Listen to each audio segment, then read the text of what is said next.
Rasulullah Shallallahu Alaihi Wasallam pernah mengabarkan, usia kebanyakan umatnya yang berkisar antara 60–70 tahun.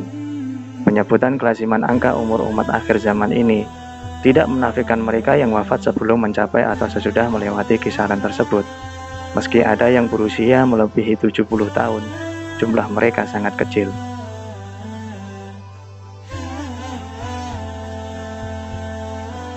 Dari Abu Hurairah radhiyallahu anhu berkata, Rasulullah Shallallahu Alaihi Wasallam bersabda, usia umatku umumnya berkisar antara 60–70 tahun. Jarang sekali di antara mereka melewati angka itu. Hadis riwayat At-Tirmizi.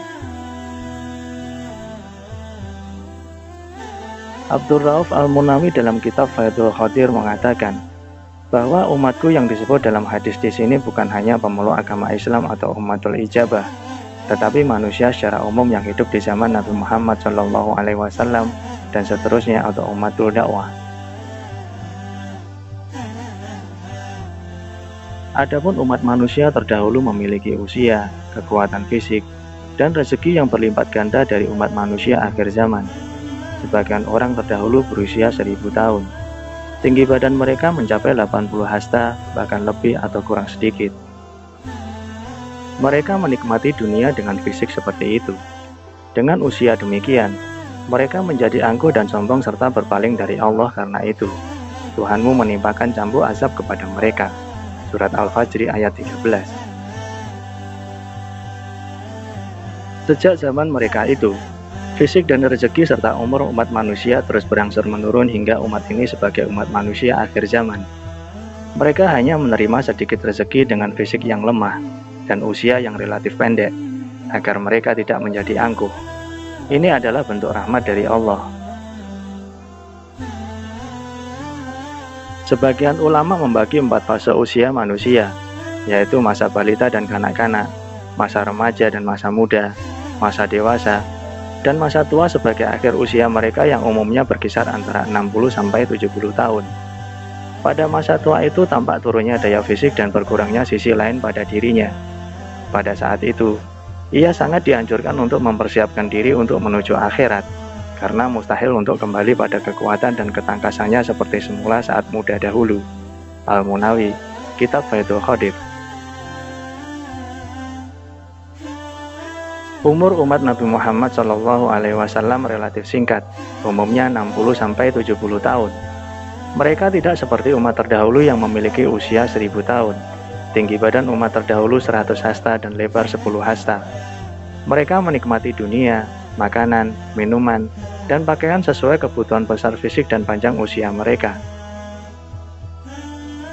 Di tengah limpahan itu semua, nikmat yang dikonsumsi umat terdahulu tetap terbilang sedikit. Pasalnya, yang namanya dunia, halalnya menuntut hisab, haramnya meniscayakan azab sebagaimana keterangan hadis. Sebaliknya, Allah memuliakan umat Nabi Muhammad SAW sebagai umat akhir zaman ini dengan sedikit siksa dan hisab yang dapat menghalangi mereka dari masuk surga. Oleh karena itu, mereka adalah umat pertama yang masuk surga. Dari sana kemudian Rasulullah Shallallahu Alaihi Wasallam bersabda, Nahdul akhrunal awalun, atau kami adalah umat akhir zaman yang awal masuk surga. Ini termasuk kabar Rasulullah yang terbilang mukjizat. Abdul Rauf Al-Munawi, Al-Taisir bi Asyahril Jami'is Hakim. Ibnu Hajar dalam kitab Fathul Bari bi Syahri Shahih Bukhari mengatakan bahwa hadis ini mengisyaratkan genapnya usia 60 sebagai dugaan selesainya umur seseorang. Pada usia lansia ini dengan segala kekurangan yang ada, seseorang seyogyanya menyibukkan diri sedapat mungkin dengan aktivitas persiapan menuju akhirat. karena mustahil untuk kembali pada kekuatan dan ketangkasannya seperti semula saat muda dahulu.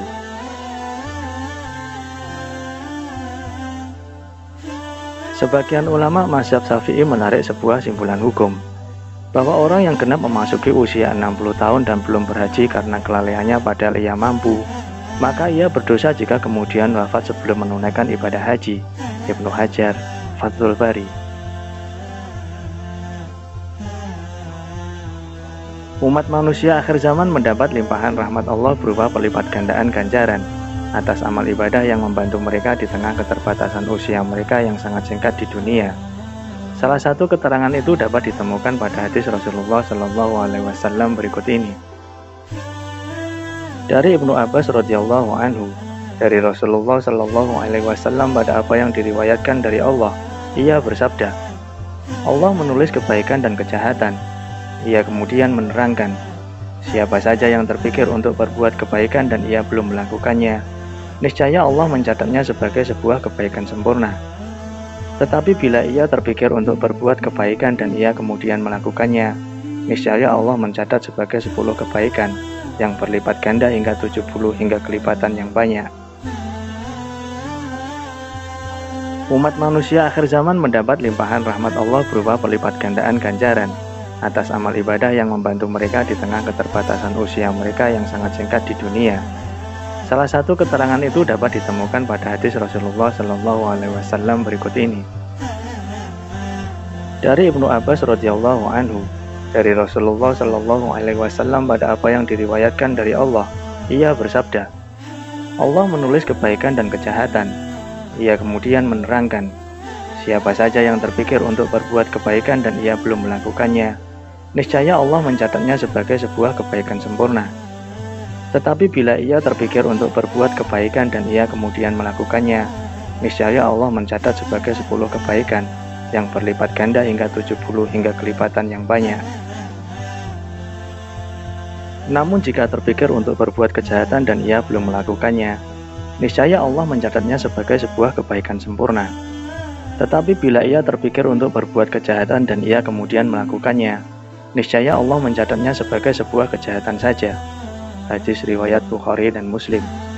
Wallahu a'lam.